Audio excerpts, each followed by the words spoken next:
Today on Commander Replay, we check out this Adeliz Wizards Aggro deck. Can our wizards survive Horobi Death's Wail? Find out next on Commander Replay. The 2020 GoFundMe is active. If you want to do one-on-one deck reviews with me, or get one of your decks played on video, be sure to check out the link in the description below.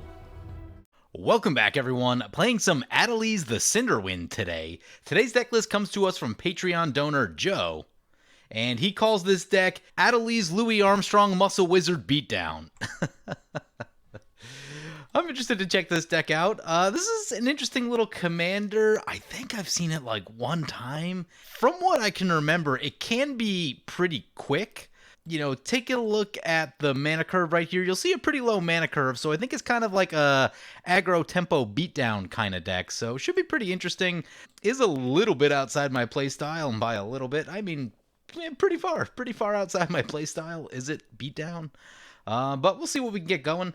This hand looks alright. We've got 3 lands, got some stuff to do, got a mission briefing. Talrand seems good. Let's keep. Maybe no mana ramp in the opener, but hopefully we can find some. Chaotix announcing that we're last in the turn order. Awesome. Oh, and there's a mana crypt. Even better. You know what the best part about going last in the turn order is? Watching the first player drop a mana crypt. Oh, we're going to be so far behind them. Here comes an Argol's Bloodfast. Yep. Let's take a look at what our opponents are playing today. First up, we have Banana piloting Horobi Death's Wail. This is a nasty commander if you've never seen it. It's a little bit older. It's at one of the Kamigawa sets. Whenever a creature becomes a target of spell or ability, destroy that creature, and it's a 4/4 with a flying. So basically turns every creature into an illusion, more or less. It's pretty nasty. Usually like Cauldron of Souls, because it can target any number of target creatures, is pretty ridiculous. I'm sure there's a few other things in there that target repetitively. Yeah, it's nasty. You just need to keep this commander out of play, because you will never have creatures if Horobi's in. Next up, we have Chaotix piloting Korvold, Fake Cursed King. A deck that we've seen him play a few times. I think he does the food combo in his deck, but I haven't actually seen it go off in a while. But even if it doesn't, Korvold is just really strong. Like, it draws a lot of cards, and it just gets big. It turns into a big flyer super quickly. So, yeah, Korvold's a little bit scary. And finally, we've got Champion of Thune piloting Mangara the Diplomat.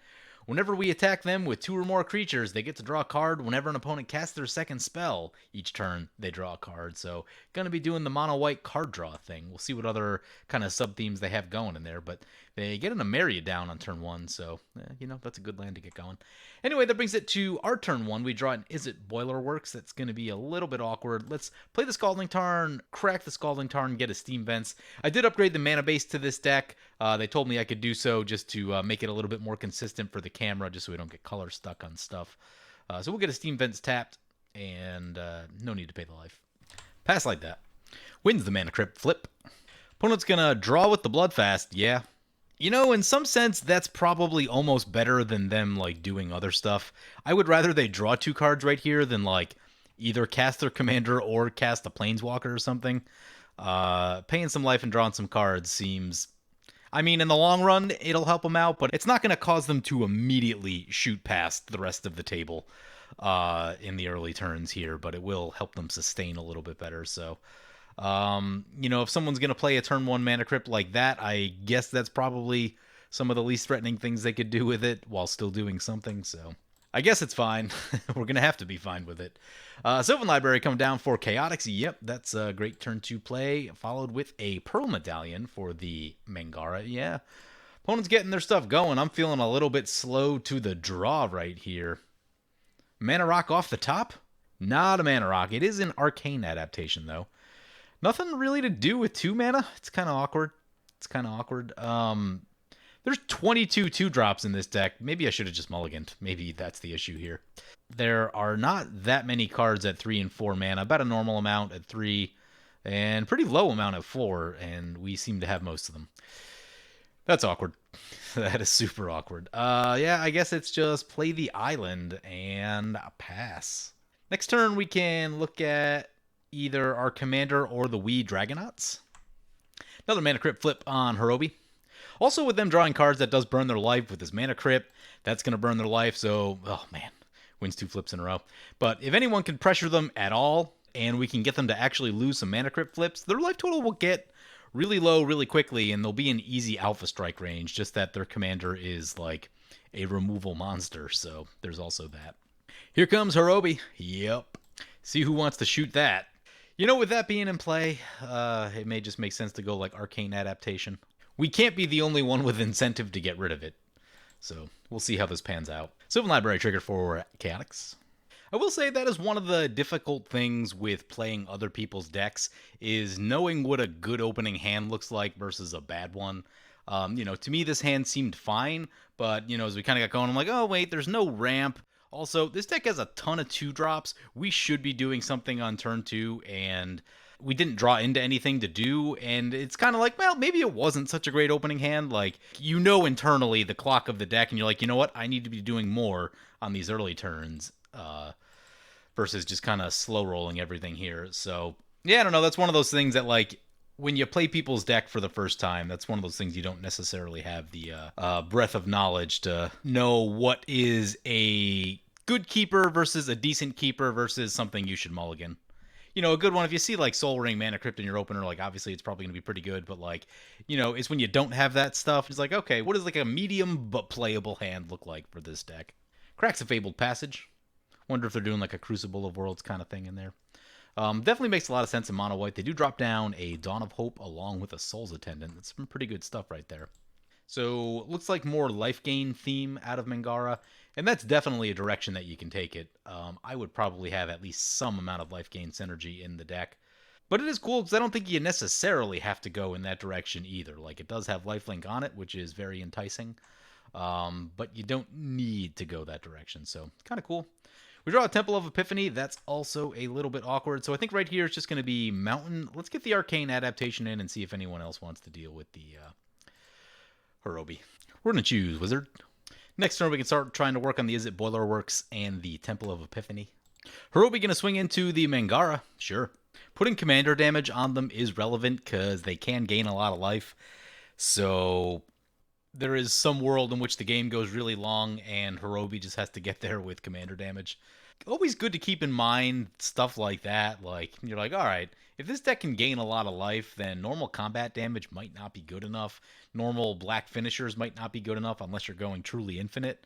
So, getting commander damage into the right spots can matter because it still gives you an out if the game does go long.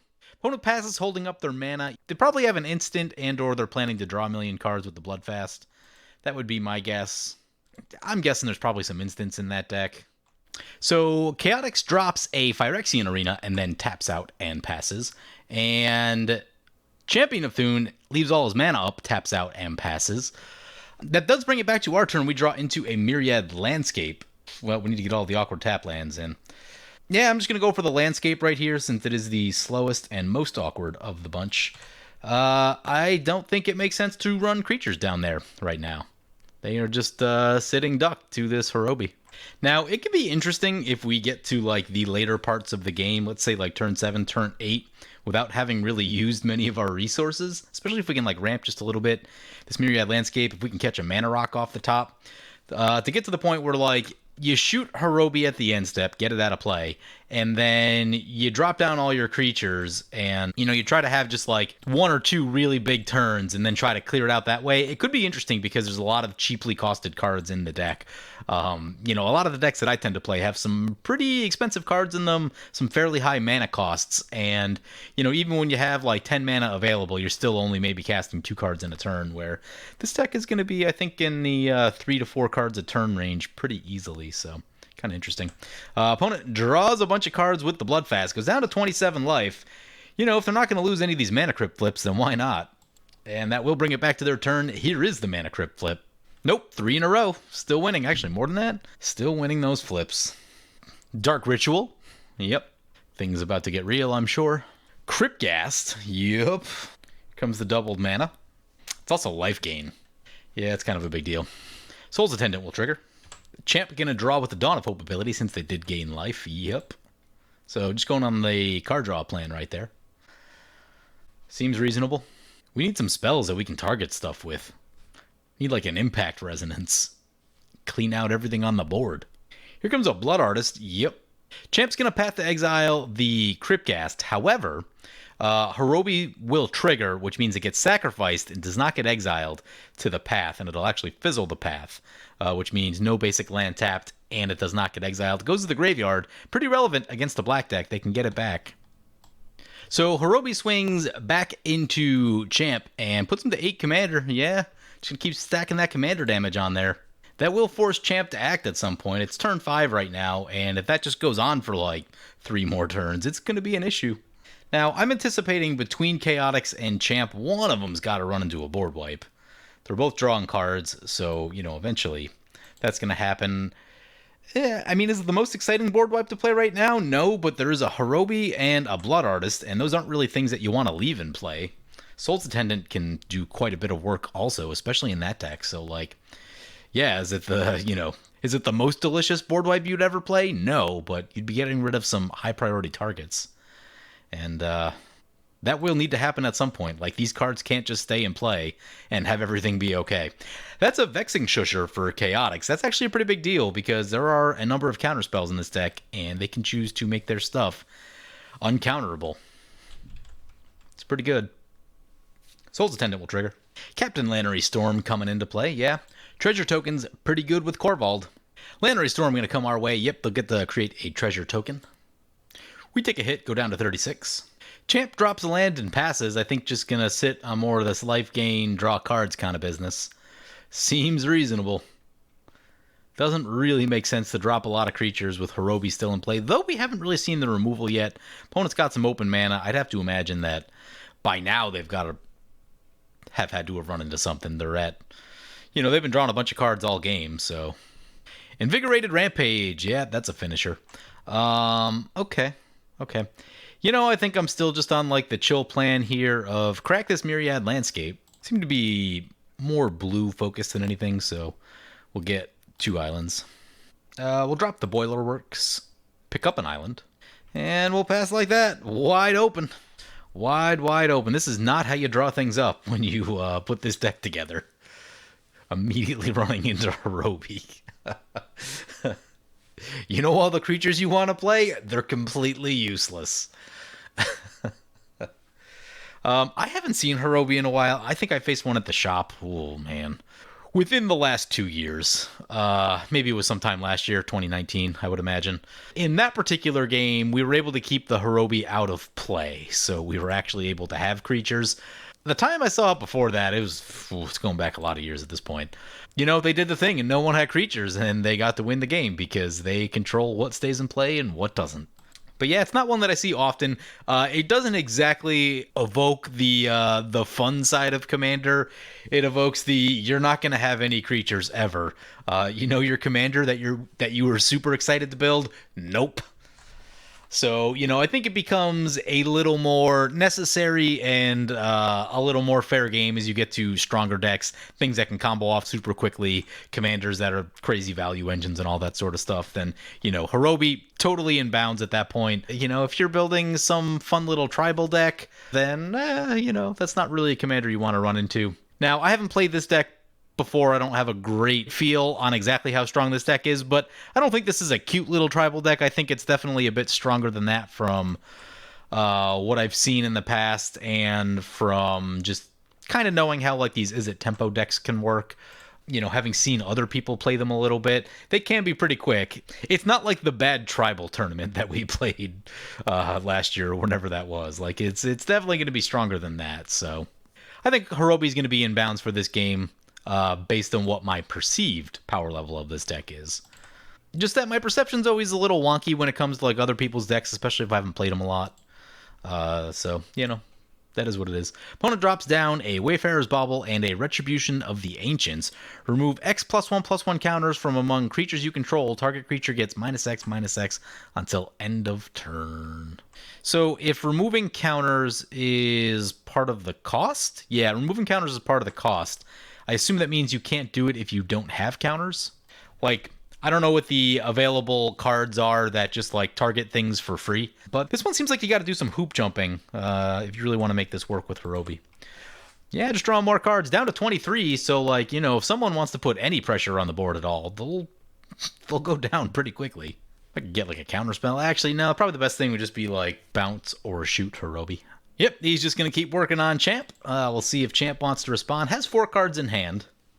Opponent did get a Cabal Stronghold into play. I think they're just about at the point of swamps where that will start producing extra mana. It's surprising that 3 for basic swamps is quite a bit worse than Cabal Coffers. I'm not saying don't run it, but it's just takes a little bit more to get it going. Now, Sylvan Library trigger, back to KO's turn. See what he's got going. He's been looking at quite a bit of cards too. Got a little bit of ramp going on. Lannery Storm, back our way. Beast Within on the Retribution of the Ancients. Yeah, I'm down for that. Opponent does not activate it, so yeah, I think they needed counters to be able to do that. But I'm sure there's something in the deck that it's going to work with. Maybe Cauldron of Souls. Everything comes back with a minus counter on it, then you remove the counters. Doesn't seem awful. A creature comes into play. That'll trigger the Dawn of Hope. Let's see if Champ's going to draw. Yep. So just playing the slow value game over there. We're playing the hold all of our stuff back and not get it crushed into Horobi game over here. Also, we can't use cards like Invigorated Rampage. Actually, what we can do is use them against this Horobi as removal. So, yeah, maybe that's something we're going to need to start thinking about. See if anyone else wants to point some removal in that direction first. Maybe this turn's going to be something like Talrand Invigorated Rampage on Horobi, if no one else shoots it. Champ going to cycle the desert? Sure. Ooh, that's an Authority of the Consoles. Gonna be tough to do explosive things, hasty things. Also more life gain. Honestly, the best card we could draw right now would probably just be Rhystic Study. We could just like Rhystic Study and draw some cards while all the nonsense is kind of happening the whole sub-game with Horobi. Okay, brings it back to our turn. We draw a land. Not sure which land we're playing yet. Thinking about going Talrand. Actually, maybe go Murmuring Mystic first, just because it's... Talrand's a little bit stronger. If something's going to get shot, probably rather have the Mystic go down as opposed to the Talrand. It makes 2/2s as opposed to 1/1s, so that's what I'm thinking. It takes 6 mana to do that, so I think we can do that and get the Temple in. Not like super excited to use our Invigorated Rampage here, but I think it makes sense. Get the Murmuring Mystic into play. Comes in tapped. Authority of the Consoles, Soul's Attendant will trigger. Dawn of Hope will trigger. They're going to keep drawing. Yep.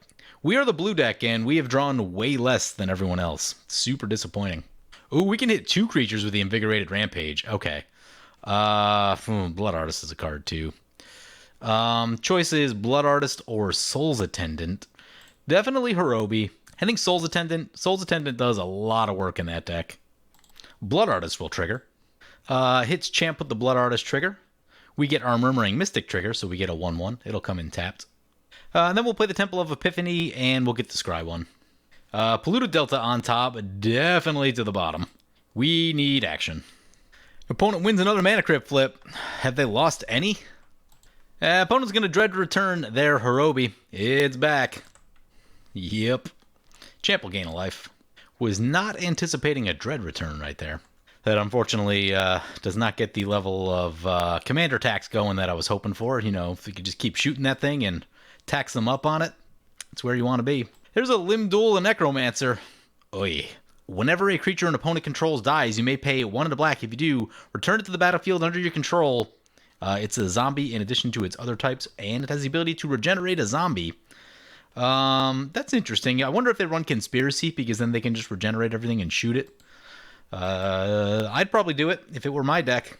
Opponent going to send the Blood Artist our way. Interesting. Interesting. Sending the message. Phyrexian Arena for Chaotix. He's down to 23.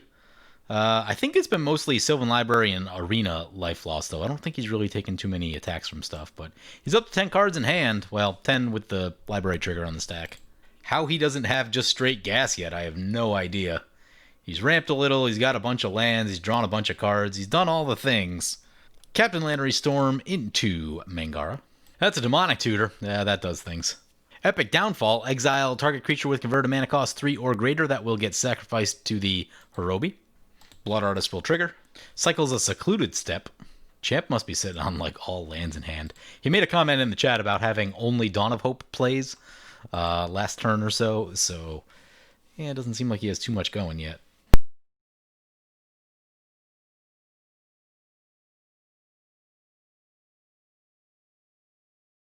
Because if we can get rid of that, with that staying in play, he can still just keep recasting. If we get rid of that, then it'll be a lot harder, and they'll have to tap out to do it. It's a big tempo loss. Ghostly Prison for Champ. Yeah, that's a real card. Artificial Evolution, you say? Interesting. Change the text of target spell or permanent by replacing all instances of one creature type with another. The new creature type can't be wall. So, I mean, I think this is used to make all of our stuff wizards, which then obviously allows Adeliz to pump everything up. I don't know that we're on that just yet. Do we go for Talrand right here? Ugh. It's going to take 4 mana to do Mission Briefing and Invigorated Rampage. And I think we'll be on 8 if we go Talrand. Yeah, I think let's do that. Okay. Get Talrand into the authority of the consoles. Play an island. Play Mission Briefing. We get to Surveil. That'll trigger Murmuring Mystic and Talrand. Oh, is that a Contagion? Yeah, that's a Contagion. Crushed. Gonna lose Talrand and Murmuring Mystic. Awesome. Blood Artist will trigger. Another Blood Artist trigger. They did exile a Hero's Downfall. Shoots us with a Blood Artist trigger. Contagion fizzles. Talrand makes a Drake. Triggers the Authority. I don't know, maybe we should have kept waiting. Make a Bird Illusion. Dawn of Hope will trigger. Nimble Obstructionist, you say? That's a pretty interesting card. Also an Is It Signet? I think we want both of those. Let's see. Maybe we don't need the Signet that much at this point. I would say Obstructionist back on top. I don't really want to draw the Signet because like we don't have any additional card draw, so put that into the graveyard. Then use the Invigorated Rampage. This time shoot the Blood Artist and Horobi. We take the Blood Artist trigger. Horobi to the command zone this time, so at least getting the commander tax up a little bit. Ooh, nice! Champ's gonna generous gift his Cabal Stronghold, so that was the thing we were talking about. They do get another elephant, though. There's a Dread Return in their graveyard, which means one more creature, they can, like, sacrifice 3 creatures to do the flashback on it. We're gonna send the 1/1 their way. Their life is somewhat fragile, so, you know, even though we're gonna be tapped out and exposed, I feel like just putting pressure on them. You know, the 1/1, if they ever start losing these Mana Crypt flips, then their life's gonna drop super quick. Mana Crypt flip on opponent. Finally loses a flip. What was that, like 6 in a row or something? Down to 20. Horobi, back to play. 4 open mana. Comes in tapped. Champ gains a life. That's a Walking Ballista for X2. Cool. They can shoot whatever they want. That card seems crazy in that deck. That's going to be tough to deal with. There's a Capsize in this deck, which seems insane with Horobi. We just need to find that. That's the thing we need to do. Little card draw wouldn't hurt either. There's a few sources, we just haven't run into them yet. Grim Tutor. KO is tutored twice. It's not good. How does Overload work with Horobi? Do those still target? What's his Bluster Squall say? Oh no, it changes the word target to each. Bummer. Rhythm of the Wild. It loses a little bit of steam with Authority of the Consoles out there. Also, he's down to 18 off the Grim Tutor life loss. Sacrifices a token. Lannery Storm gets bigger. Sacrifices another token, another Lannery Storm trigger. Savvy Hunter. When attacks or blocks, create a food token. Sacrifice 2 food tokens, draw a card. That seems like the food combo. He is tutored multiple times. I'm getting nervous. Comes in tapped. Dawn of Hope triggers. Off of the Authority life gain. I guess Walking Ballista should be able to break up part of that combo. Captain Lannery Storm over... Nope, changes his mind. Lannery Storm our way. There's a Skull Clamp. Yep. That's probably really good in this deck, actually. Do we have a Skull Clamp? We do not. Now that the death rule has been changed, I would probably add a Skull Clamp to this deck. It's just like free value, basically. There's a Nimble Obstructionist. That'll be interesting. We have a lot of choices to make with that card. Let's play this mountain. Let's get our commander into play. May need to cycle the Nimble Obstructionist to protect something, but it does have flash, so we can wait to the last possible second to make any choices on that. I don't want to shoot the Horobi just yet, because we may need to get rid of the Savvy Hunter also. Champ gonna draw with the Dawn of Hope. Do we try the Dragonauts? Like, the problem is that we can't give anything haste because of the Authority, so you have to, like, have it out there, but everything's super exposed. I think I'm gonna take a poke into Chaotix. He looks like he's got to be pretty close, so we'll send 3 his way. Leave 1 back to block. I'm gonna hold back the Dragonauts. I just like don't want to overcommit everything. We're in a place, yeah, you know what? So, like, if you take stock of where we are, it's turn 8. Opponents have been outdrawing us just handily all game. In general, they just have more going on than we do. And we need to draw cards super badly. We need the game to go longer because we just haven't drawn the things that we need right now. Like, we don't have the tools to end this game, really. So, that being the case, like, if we do nothing, we fall behind. And, yeah, I'm going to play the Dragonauts. I don't love this, but we're already in a bad spot. We haven't drawn cards. We need to draw cards anyway.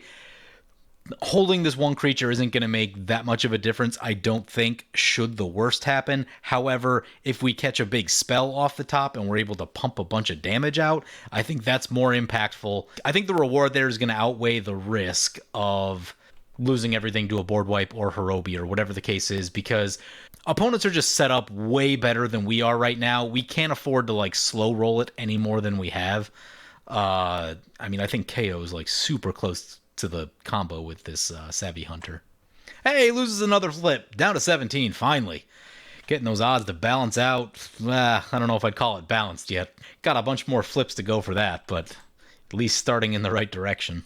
So imagine that he didn't win 6 in a row, and that he had actually lost like 2 or 3 more of those. If he had lost 2 more flips out of the 6, not even 50%, he'd be at 11.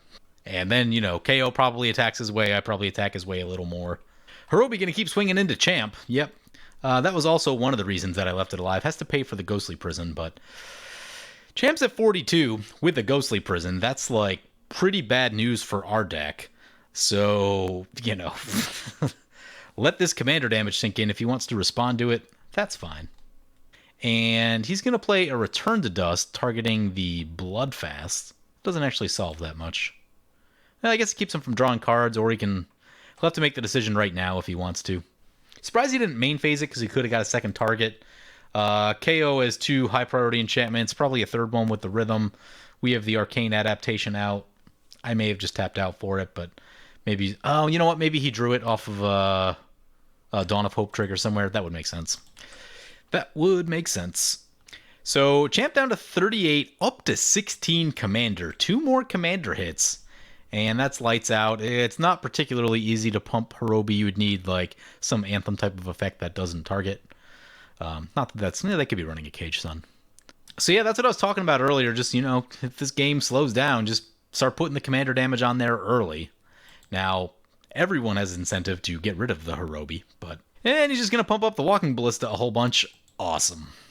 Pumps up the Ballista again. 4 counters on it. Can shoot 4 creatures. Yep.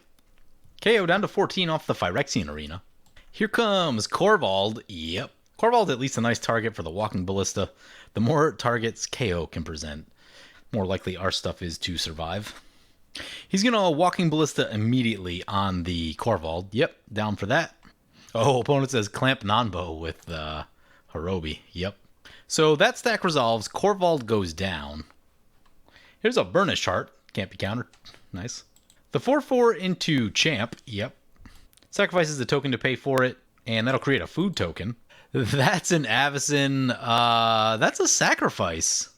Avacyn does not stop the sacrifice. You know what we can do?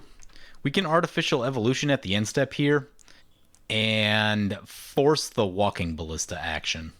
It's like he has to shoot the Avacyn, that's 1. Although, if we wait to untap... No, maybe we wait to untap because then we can protect 1 with the Nimble. Oh yeah, also we get the spells cast during our turn thing, so yeah. We're going to wait. We're going to wait. Unless they want to force the action. I don't really want to force the action. Oh, that's not a sacrifice. It's a destroy. Oh. Never mind. Horobi is actually a destroy ability. Avacyn does protect that. Okay. Good thing we read the cards. And the chat. So we untap. Opponent stop during our upkeep. Doesn't do anything. Oh, finally some card draw. Let's play this Winged Words. It'll cost 2 because we control a wizard. That'll pump our team. Opponent's going to try to Horobi our commander. That I might let go. We can still recount. I think it's the Dragonauts that really need to survive. Okay, so with that on the stack, let's shoot Horobi. That'll trigger Adeliz and the Dragonauts again. I think I made a critical error just now by autoing this trigger. Okay, caught it in time. It's going to try and Walking Ballista the Dragonauts. That's the one we need to stay alive.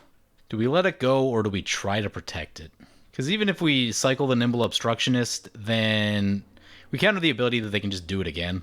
I don't know, maybe we catch something awesome off the top if we cycle. Let's try it. So, cycle the Obstructionist, try and counter this Horobi trigger. We've got a stack going. Yep, then he's going to use the final one on the Dragonauts. Okay. Maybe we should have just end-stepped it. At least the Walking Ballista's gone. Horobi will be gone when this stack resolves. We're going to lose quite a bit too, though. But I mean, we couldn't let them untap and just put more counters on the Ballista. That wasn't going to work either. Actually, Avacyn gives a reasonable way for Champ to just swing in there and try and take him out. Although, it's not really a problem for him anymore with the Avacyn there. Opponent said he's lagging out. It's no good. Oh, that's a Mystic Confluence. You know, that would have been interesting. We might be on the draw 3 times mode with that. We need to draw cards so badly. Send our commander back to the command zone. And now we get to draw 2 cards. Land something big. Land something that matters right now. Spark Double. I don't know what Spark... Spark Double can get us an Avacyn, is what that can get us. Ooh, that's a Mystic Sanctuary also. Kind of wish I didn't F2 right there. I accidentally F2'd, which puts us into combat. Oh, it's a U control. Can't copy Avacyn. Sadness. Send all these into banana. That's 10. That'll put him down to 7. Play the Mystic Sanctuary. Actually, what are we getting? Play Mystic Sanctuary. I think Mission Briefing makes the most sense. It digs us a little deeper and allows us to, like, get any card, so we don't have to, like, make a choice just yet, which I think is cool. I don't think there's really a reason to play Spark Double. One short of that, unfortunately, although Spark Double is a blocker, but yeah. Copy of Creature Planeswalker you control. Yeah, that part makes me so sad. So sad.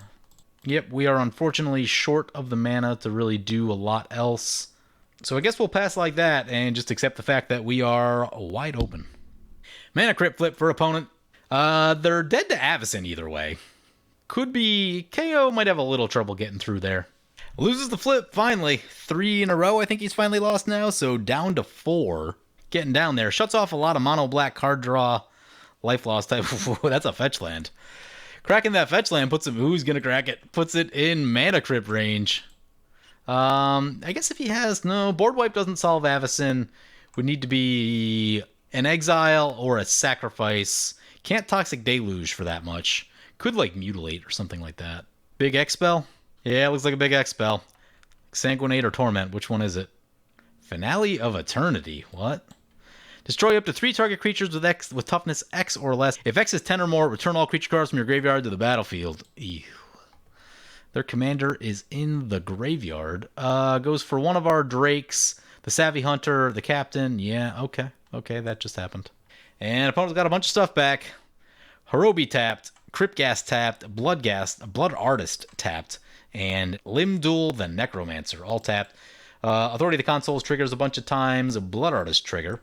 Still dead to the Avacyn. Arena trigger for Chaotix. The Blood Artist did put Banana back up to 4. So out of Mana Crypt range, but still in Avacyn range.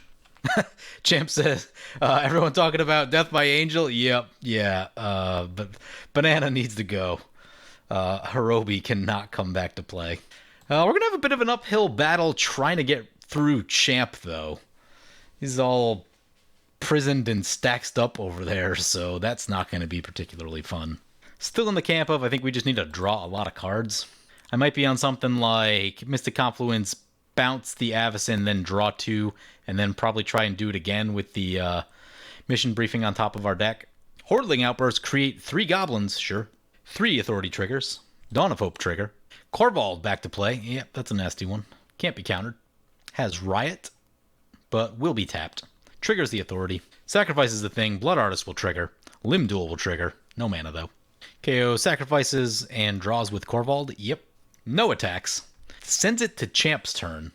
He missed some land drops along the way. It's turn 10, and that was his 8th land. That's surprising, because he drew quite a few. There were a number of turns with the Dawn of Hope there. I guess he's 2 cards ahead of us. Yeah, even still, you figured hit some more lands. Avacyn going into Banana. Banana goes down, finally. The threat of Horobi gone. Now the threat of Chaotix comboing and the threat of Champ just prisoning and outvaluing us, and the fact that Avacyn is a huge beast that is flying and indestructible and all that stuff. Here comes in a Johnny's Pride Mate. So yeah, it looks like they're doing the lifelink thing, the life gain thing. There's a Sarah's Ascendant. Yep, that's going to be a 6/6 flyer. Ooh, well, that's a lot of things we need to bounce. Unfortunately, we also need to draw cards, so that's not ideal. And there's Mangara. Yep, that's a pretty good turn right there. Took out a player, has a big team of indestructible stuff. And also, we can't, like, do big explosive stuff because we don't have, because of the authority. So step one is get our commander back. Opponent's going to gain a life. Dawn of Hope will trigger. Yep. And then I think we're just going to pass and sit on the Mystic Confluence for as long as we can. Champ says he's not running Reservoir, Test of Endurance, or Felidar. Interesting. Interesting. Trying to see how the deck operates without those. I get it. KO loses another life to the arena. Gonna get a Sylvan Library trigger. See how they want to deal with the Avacyn. There's a whole team of flyers over there. All seems pretty bad. I mean, I think, are we on like Rift or Bust? We really need to bounce all their stuff. Cyclonic Rift is in the deck. That's a good thing. There's events are in the deck. Oh, we talked about Capsize earlier too. Capsize would be really, really good. Parallel Lives for Chaotix, sure. Actually, there's a world in which he could get Korvold big enough to block Avacyn. But opponent stuff is indestructible, so they could just turn it all sideways if they needed to. Oh, he found a Mazavith. Oh my. That's a real card. That's a super real card in this moment. Cracks the Burnish Heart. That'll put a counter and do the thing with Korvold. He's also going to get more lands. Champ is also on 7 planes. He can reanimate stuff with a Maria. Ooh, there's a Soul's Attendant in his graveyard. That's not good. That's not good. Let's see how this plays out. Hopefully no one turns on us. Chaotix discards a Mountain to hand size. A Maria triggers for Champ. Yep. Here comes the Soul's Attendant. Yeah. That's going to do some stuff. Gets a Nykthos. Oh my. Equips the Skull Clamp onto the Soul's Attendant.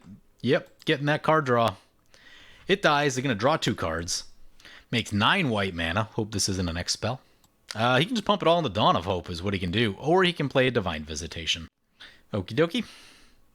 If one or more tokens would be put under your control, make our 4/4s instead. Seems pretty good. Oh man, we probably need to counter that. I'm going to let it go because I think we're already at like Rift or Bust. Like they have more things than we can reasonably deal. Oh, that's a Smothering Tithe. Crap. Gonna feed him mana now. I clicked OK a little too soon. And a Dark Steel Plate. Yeah, looks like he's gonna send it our way. Alright. And we can't really swing out at him. So I think it's gonna be Mystic Study, bounce a creature, draw 2 cards. Bounce the Avacyn. That'll pump up the Wizards, except, oh man, I'm trying to decide if it's worth keeping a creature. Yeah, maybe we keep both of our creatures. Because especially if we Spark Double, then there's going to be some value. This will give Chaotix an opportunity to swing in into him if he wants, though. That's a pull from tomorrow. That's the card that we've been needing pretty badly. Can't pay for the Smothering Tithe. We need to keep just dragging this game out, and it's going to be tough. I'm going to take the hit right here because of the Adeliz. The tokens do have value because they will get bigger. Opponent gains life, triggers a Pride Mate, triggers a Dawn of Hope.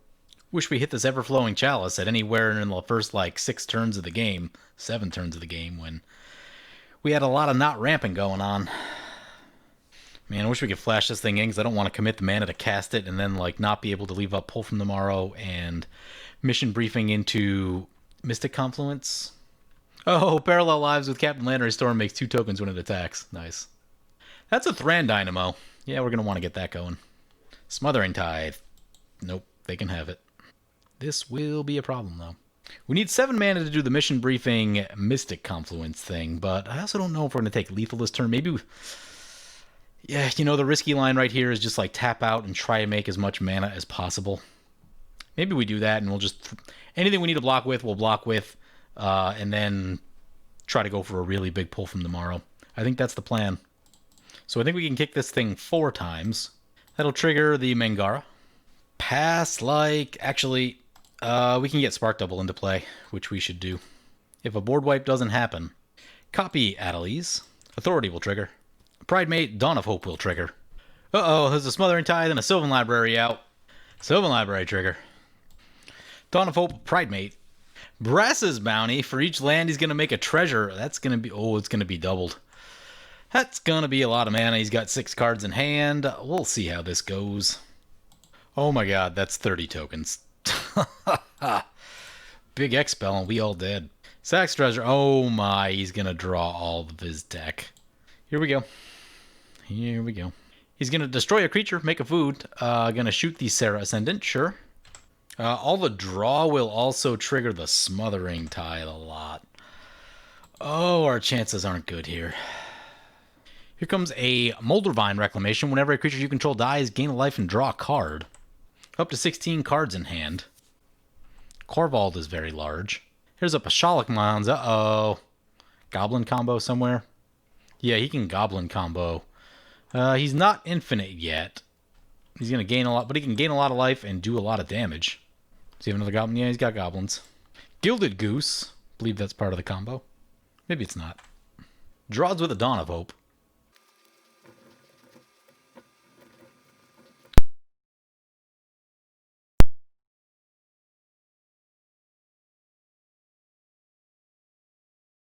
There's a Toxic Deluge X8. Oh boy. Korvold's still got 21 powers, so it can kill something. Pashalik Mons will trigger. Moldervine Reclamation will trigger. It's going to hit us with the Pashalik Mons. Probably makes sense to go after Champ because his life total's so high with the Korvold. Champ can... You know what? Champ can still make a bunch of 4/4 flyers, though. He can make a lot of them. He's got 18 tokens. Plus 4 lands. It's 22. So it's that 5 tokens right now. And Chaotix is still drawing, so there's going to be more treasures before this is done.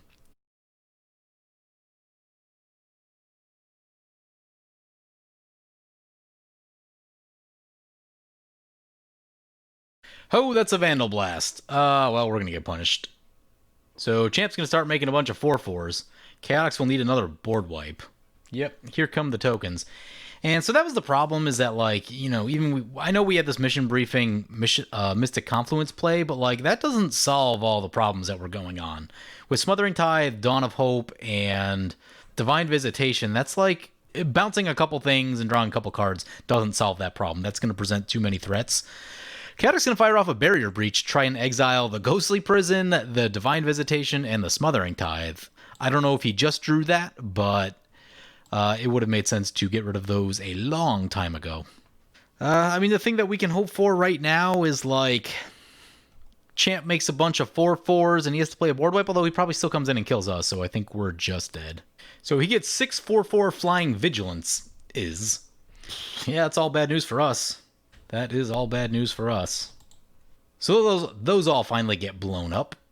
One of these was a White Soldier. Oh, maybe the timing of everything. Still 6 mana left, 30 cards in hand. Hasn't won the game yet. He can take us out, but then he just dies to Angels on the backswing. I mean, he should probably take us out. Yep, here it comes. All right, Korvold coming in. Gonna put us out of our misery. Oh, man. Like, could I have played this differently? Absolutely. Were we still in trouble? Yes, we were still just in a lot of trouble. The problem is we didn't generate value early. Like, we didn't draw extra cards. We ramped 1. I know I passed a Signet, but at that point, it's like we needed things that are more impactful than a Signet. A turn 7 Signet isn't like... doesn't do that much for you. So, yeah, I mean, I could have left it up, but, like, we also just needed ramp. But to the Smothering Tithe and Dawn of Hope combo with with Divine Visitation, like, I don't know, we would have just gone down to that, like, pretty quickly, so... I don't know. Chaotix needs a board wipe to stay alive. The 4/4s will kill him. There's Blasphemous Act. That's the board wipe. Cauldron Familiar into play. Yep. Is that part of the combo? I forget what the food combo is. I've only seen it once or twice. Gadrock the Crown Scourge into play. Beginning of your end step, create a treasure token for each non-token creature that died this turn. That was many. That was many. That was at least a few. Wasn't like tons and tons, but... Wait, is that really a card? At the beginning of your end step, create a treasure token for each non-creature... It still has to be in play. Okay, so that's a thing. Certainly interesting, though. I gotta take a look at that thing. Looks kind of crazy. Treats to share. Got the pretty promo version. Create a food. So Chaotix discards many things. Brings it into Champ's main phase. Sarah, he gets the Sarah Ascendant back. Interesting. Ooh, here comes a Heliod. Does he have the Ballista combo? There's the Ballista combo. Is he one short to activate? Is it how much? No, he's got exactly enough. It's got lifelink. Here we go. Wow, Champ getting there with Mangara. Starts the Ballista combo. Actually, Korvold's not done, although he would need multiple pieces of removal. Or a Crossing Grip. Crossing Grip would do it. Oh. I missed it, but Champ sacked his Ranger Captain of Eos. So Korvold is silenced. Only creatures can get him there. KO can sack all his food if he wants to gain a bunch of life. KO decided he's going to draw out his deck instead.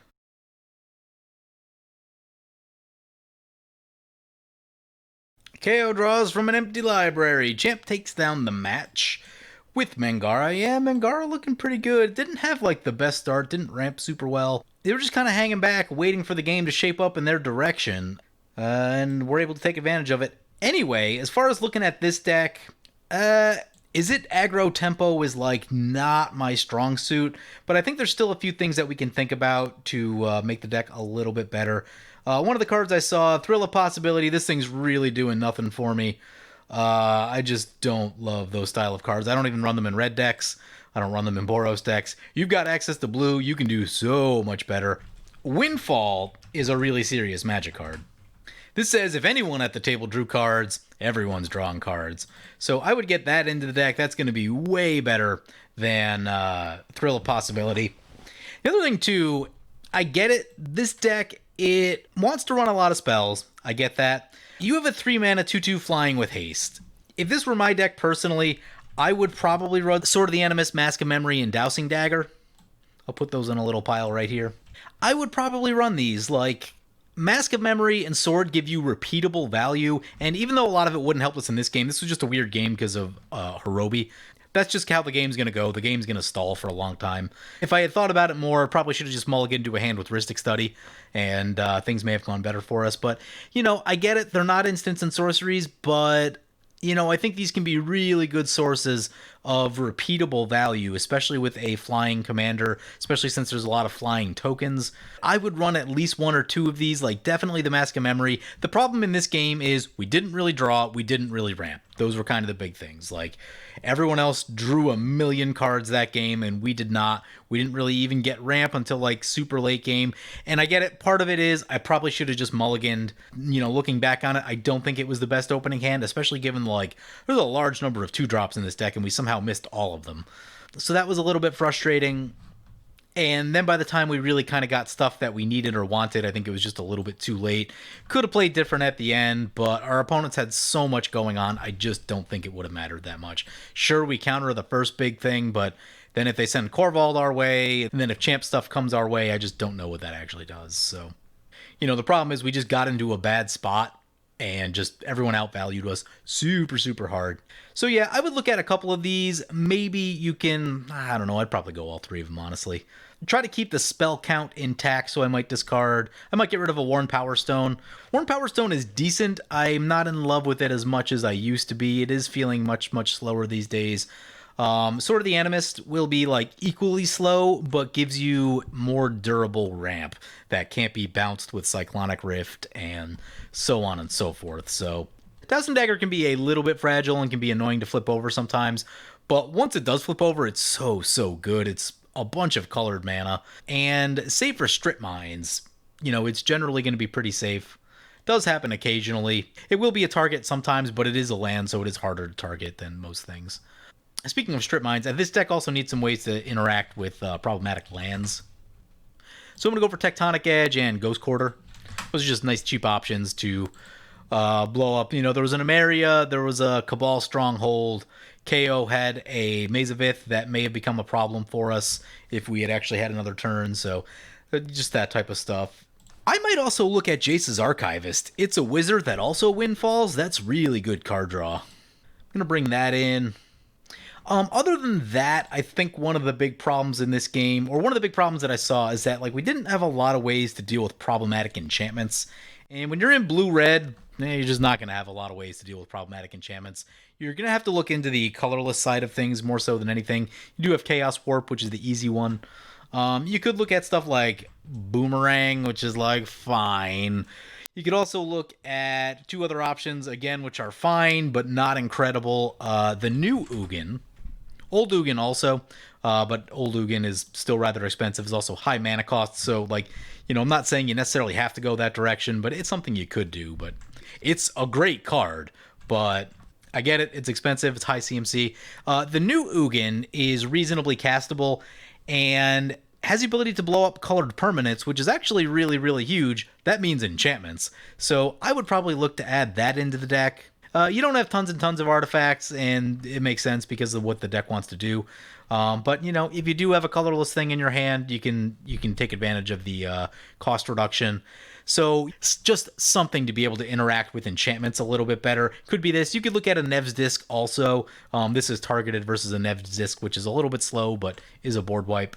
And I get it. Like, Cyclonic Rift is in the deck. We just didn't find it. Had we found it, that would have been super, super helpful.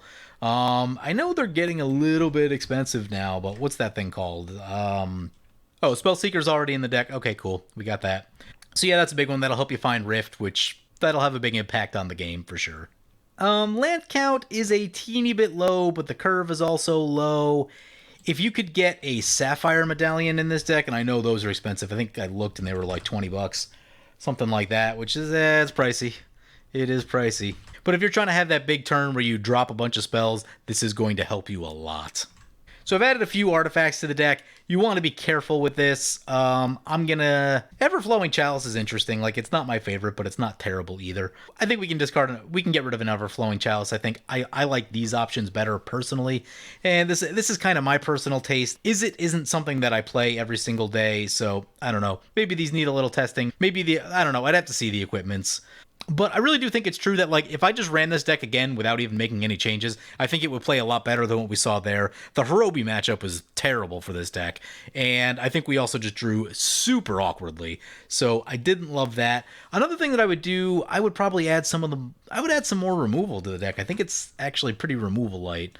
You know, Pongify, Reality Shift, Rapid Hybridize, like, I don't know, we have a bunch of cantrips in the deck. I'm looking at Scour of All Possibilities. I haven't played this card personally. Is it good enough? I don't know. But me looking at it right now, I think it can be cut. You have this Flood of Recollection is interesting. I get it. It's another way to get spells back. Honestly, I would probably add an Underworld Breach to this deck also. Like, we lost some of our best creatures and didn't have a way to get them back. So Underworld Breach gives you that, plus the ability to recast all your spells, which is nice. Now, you want to be careful. I'm making a lot of changes. I'm adding in things that are not instants and sorceries, so there might be some rebalancing that needs to occur here, and I am 100% aware of that. Just that I would probably need to play test it a bunch more times to get a feel for that. What's that new one? I think it's better than Mystic Retrieval. Bonds of Insight, is that it? Something Insight. Bond of Insight. Each player mills forward, return up to 2 instants and sorcery cards from your graveyard to your hand, exile Bond of Insight. Maybe, maybe not. They're closely tied. Typically, if you want one, you want the other. This thing bounces commanders. I don't know. I've never seen this in action. Is it good? It draws a card, which is helpful. Something to think about. I mean, honestly, you could think about Isochron Scepter for this deck and then also think about, like, Dramatic Reversal if you wanted to. I get it. That's a combo deck. It's kind of a CEDH thing. But even just Isochron Scepter by itself, you know, wouldn't put you into that category. But I think it would still just be really good for the deck. Again, it's another artifact. Got to be careful here. But, like, in this game with the Horobi, and I get it, that's like kind of it's not a thing that's going to come up very often, but with the Horobi, if we just threw something under it and just kept shooting everyone's stuff, that would have been decent, at least. It would have gave us some, like, repeatable value, which that was the big thing that we were missing. We just couldn't generate value in any way, and kind of fell behind on that. I do like that it's a Savage Beating and an Insult to Injury. Those are both helpful as extra, essentially double damage or extra combat type spells. Good for closing it out. One thing that I might look at is, I don't know all of these off the top of my head. If there's like a blue spell that makes a bunch of wizards, I don't know that card exists. You have a few ways to change other tokens into wizards. You could think about, like, maybe a red spell that makes a bunch of tokens, or just like one of the goblins randomly. I know it's kind of like off theme, but I don't know. I'm thinking about just, like, ways that we can get more tokens into play, produce a lot of tokens, because, like, You have Talrand and you have the other thing, and you also have Docksend. There's one more. But other than that, you don't have like a way. You don't have ways to generate tons and tons of tokens. Locust God. You know what makes token? The Locust God makes tokens. Jam a Locust God in there if you want to. You don't necessarily have to, but it definitely takes the focus away from the rest of the deck. But it is an absurdly strong Magic card. Another thing you could look at too is like a Mystic Remora. Mystic Remora is usually pretty good for drawing cards. It's a little bit less good in like a heavy creature setting, but in general, it's going to draw you at least a couple. We're at 103. Question is, what would I take out? Don't really want to cut too many creatures. We're at 22 creatures. That's probably don't want to go any lower than that.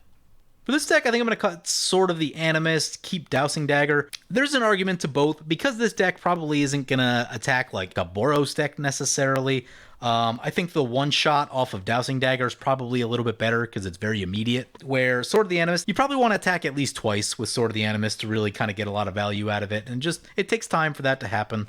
So I'm going to stick with the Dowsing Dagger, try to cut an artifact right there. Also, you have this Tribute Mage in the deck, which is cool, but before there were like literally 2 Signets. At least now if you add like a couple 2-drop artifacts, you have something else slightly more exciting to go get.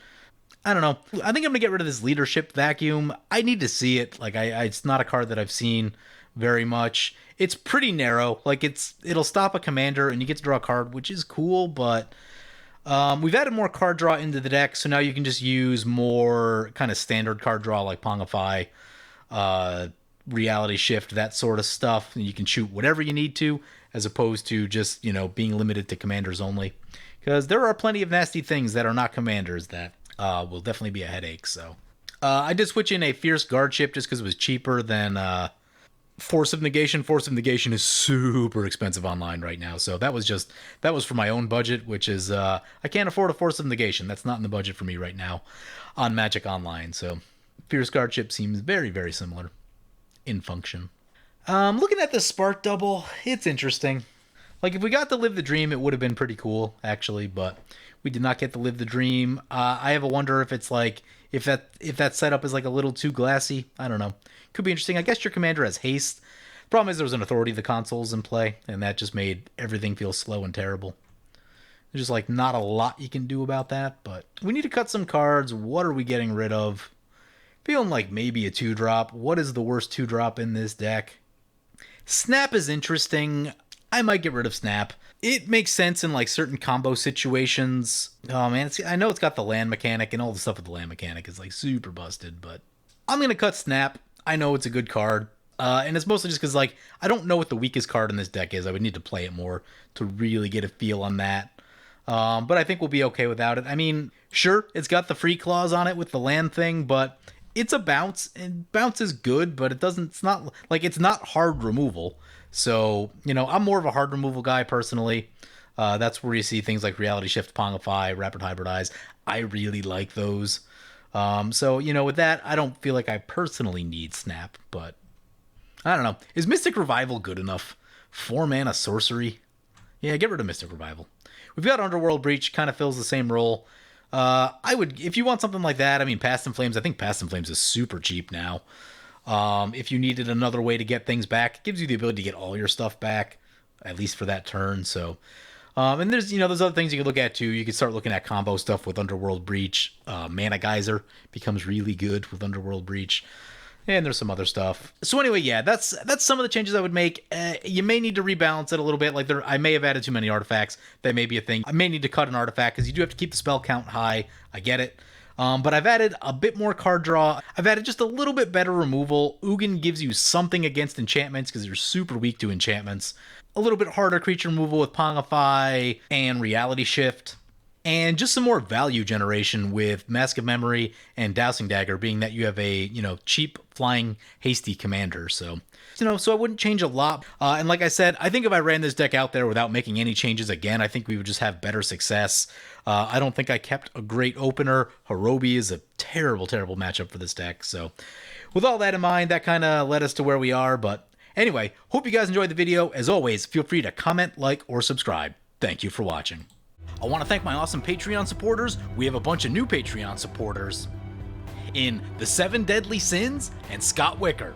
You guys are awesome. If you want to help support the channel and vote on which decks I play next, feel free to check out my Patreon at the link below. If you're planning to buy Commander cards, be sure to use the TCG affiliate player link as it helps support the channel and it doesn't cost you anything.